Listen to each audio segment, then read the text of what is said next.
السلام علیکم دوستوں، ترکیہ میں زلزلہ آیا، تباہی مچ گئی، بڑی تعداد میں اموات ہوئی، لیکن یہ ساری تباہی اپنے پیچھے کئی سوال چھوڑ گئے کہ کیا یہ زلزلہ قدرتی آفات تھی یا انسانوں کا بنایا ہوا چال ہے۔ اسی طرح جب بھی دنیا میں کوئی آفات آتی ہے تو کئی طرح کی باتیں مشہور ہو جاتی ہیں اور ہر کوئی اس پر تبصرے کرتے ہیں۔ ترکی زلزلہ میں کئی حیران کن واقعات سامنے آئے۔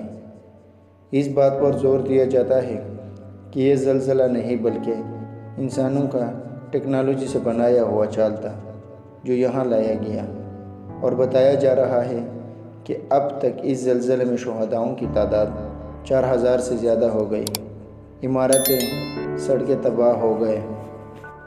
اسی طرح امریکہ جیولوجیکل سروے کے مطابق یہ زلزلہ 7.8 شدت کا تھا اور اس کی گہرائی 17.9 کلومیٹر تھی۔ زلزلوں کے ماہرین کا کہنا ہے کہ یہ زلزلہ ترکی میں آنے والے سب سے بڑے زلزلوں میں سے ایک تھا، اور بچ جانے والے افراد کا کہنا ہے کہ زمین 2 منٹ تک ہلتی رہی۔ اسی دوران نیدرلینڈ سے تعلق رکھنے والے ایک محقق فرینک ہوگربیٹس کی جانب سے کی گئی ایک ٹویٹ بھی سوشل میڈیا پر گردش کر رہی ہے، جس میں انہوں نے 3 فروری کو کہا تھا کہ جلد یا بدیر 7.5 شدت کا ایک زلزلہ اس خطے یعنی جنوب و وسطی ترکی، شام، لبنان اور اردن میں تباہی مچائے گی۔ چنانچہ اس ٹویٹ کے صرف 3 دن بعد تقریباً اتنی ہی شدت کا زلزلہ ہوا۔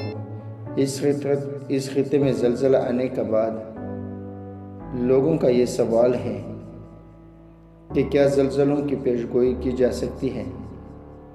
فرینک ہوگربیٹس کا دعویٰ ہے کہ آسمان میں سیاروں کا محل وقوع زلزلوں کی وجہ بن سکتا ہے۔ فرینک ہوگربیٹس، جس ادارے سولر سسٹم جیومیٹری سروے کے ساتھ وابستہ ہے، وہ باقاعدگی سے سیاروں کی پوزیشن کا جائزہ لے کر کچھ امکانات ظاہر کرتا ہے کہ کسی علاقے میں ذاتی سرگرمی دیکھنے میں آ سکتی ہے۔ واضح رہے کہ ترکی میں آنے والے اس زلزلے سے قبل جب اس ادارے نے اپنی ایک ویڈیو جاری کی تھی تو انہوں نے مغربی چین، پاکستان، انڈیا، افغانستان اور مشرقی چین کے درمیان کے علاقے میں ارضیاتی سرگرمی میں اضافے کا کہا تھا۔ اسی طرح امریکہ کی برکلی یونیورسٹی کے مطابق اجرام فلکی کے محل وقوع کی وجہ سے زلزلوں کی شرح اور ٹیکٹونک پلیٹس کی حرکت پر کوئی خاص اثر نہیں پڑتا۔ زلزلوں کی پیش گوئی کرنے کے لیے مختلف طریقوں پر کام جاری ہے۔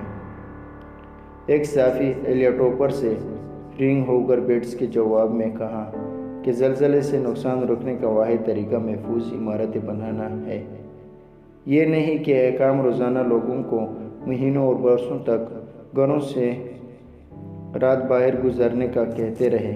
واضح رہے کہ سن 2009 اور سن 2010 میں جب اٹلی اور پاکستان میں زلزلے ہوئے تو اس میں بھی کافی تباہی اور ہلاکتیں ہوئی۔ ان صحافی نے مزید کہا کہ ہر ملک کی حکومتوں کو چاہیے کہ وہ ایسے قدرتی آفات سے ایسے محفوظ مقام بنائے کہ وہاں پہ اس ملک کے باشندے محفوظ ہو اور اموات کی چانسز اور تباہی کی چانسز کم ہو۔ یہاں پر ایک سوال یہ بھی پیدا ہوتا ہے کہ ترکی میں آنے والے زلزلے اتنی ہلاکت خیز کیوں ہوتی ہے؟ یونیورسٹی آف پورٹ سمتھ میں آتش فشاں پر تحقیق کی ماہر ڈاکٹر کارمن سولانا کہتی ہے کہ بدقسمتی سے جنوبی ترکی اور خاص طور پر شام میں ایسی عمارت کی تعداد کم ہے جو زلزلوں کے جھٹکوں کو برداشت کر سکتی ہیں۔ اس لیے زلزلوں سے تباہی سے بچنے کا انحصار امدادی کارروائیوں پر ہے۔ آئندہ 24 گھنٹے اس حوالے سے نہایت اہم ہے کہ ان میں کتنے لوگوں کو زندہ نکال لیا جاتا ہے۔ 48 گھنٹے گزرنے کے بعد زندہ بچنے والوں کی تعداد بہت کم ہو جاتی ہے۔ ترکی اور شام کی سرحد کے قریب کے اس علاقے میں گزشتہ 100 سالوں میں کوئی شدید زلزلہ نہیں آیا۔ اور کوئی ایسی علامات بھی نہیں دیکھی گئی جن کی بنیاد پر یہ کہا جا سکتا کہ یہاں اتنا شدید زلزلہ آ سکتا ہے۔ اس لیے دوسرے علاقوں کی نسبت یہاں زلزلے سے بچاؤ کا نظام بھی قدرے کم دکھائی دیتا ہے۔ ہماری زمین کی بیرونی سطح پر یہ پرت مختلف سطحوں کے ملاپ سے بنتی ہیں، جنہیں پلیٹس یا تالیہ کہا جاتا ہے۔ یہ تالیہ پرندوں کے گھونسلوں کی مانند ہے، ایک دوسرے سے جڑی ہوتی ہے۔ اکثر یہ پلیٹ حرکت کرنے کی کوشش کرتی ہیں، لیکن مختلف پلیٹس کے درمیان رگڑ کی وجہ سے ان میں حرکت نہیں ہو پاتی۔ لیکن کبھی کبھار تالیوں کے درمیان دباؤ اتنا زیادہ ہو جاتا ہے کہ ایک تالی اچانک اپنی جگہ سے کھسک جاتی ہے، جس سے زمین کی سطح ہل جاتی ہے۔ پیر کو آنے والے زلزلے میں بھی پلیٹس میں رگڑ پیدا ہوئی تھی۔ اگر دیکھا جائے تو ماضی میں آنے والے بڑے بڑے زلزلوں میں بھی مختلف تالیوں کے درمیان رگڑ سے تباہی ہوئی۔ دنیا کی تاریخ میں سب سے بڑا زلزلہ 1960 میں چلی میں آیا تھا، جس کی شدت 9.5 ریکارڈ کی گئی تھی۔ جب اس سائنسدان نے یہ پیشن گوئی کی کہ 4-5 فروری کو زلزلے کا امکانات ہے، اس نے یہ بھی کہا کہ میں دعوے سے نہیں کہہ سکتا۔ اس بات کو ذہن میں رکھنا ہو کہ اگر ہم شمسی نظام کو دیکھیں تو ہمیں پیچیدہ جیومیٹری نظر آ رہی ہے۔ اس نے جب یہ ٹویٹ کیا تو زیادہ تر لوگوں نے اس کی بات پر توجہ نہیں دی کہ یہ کیسے ہو سکتا ہے، یا کوئی آلہ نہیں اب تک کہ زلزلے کی پیشن گوئی کرے یا ہمیں زلزلے سے آگاہ کرے۔ کچھ لوگوں نے کمنٹ سیکشن میں اس کو جعلی کہا، مگر 4-5 دن سے پوری دنیا حیران ہے کہ یہ کیسے ہوا، یہ کیسے ممکن ہوا، اور اس کی بات تو بالکل سچ ثابت ہوئی۔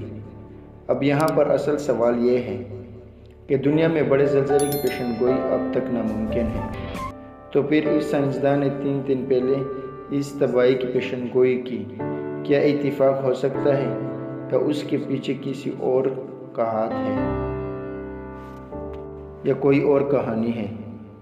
اس کو اللہ تعالیٰ سے عذاب یعنی قدرتی آفات کا کہہ رہے ہیں، تو کوئی امریکی بحری جہاز سے اس کو جوڑ رہا ہے کہ امریکہ ترکی میں مصنوعی زلزلہ کرنا چاہتی تھی۔ بہرحال یہ ایک الگ کہانی ہے، لیکن اس کے بارے میں ایسا کوئی حقیقت اور ثبوت نہیں کہ یہ بنایا ہوا کھیل ہے۔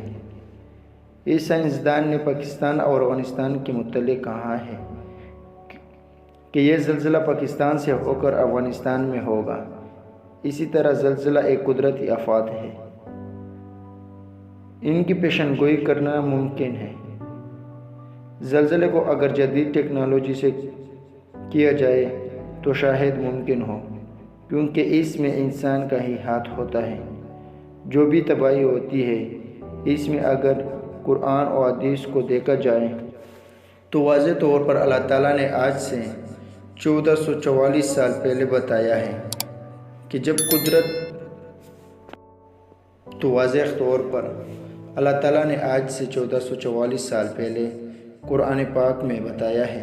جب قیامت نزدیک ہو تو زلزلے کثرت سے ہوں گے، تو یہ دنیا اپنی اختتام کی آخری سیڑھیوں پر ہے۔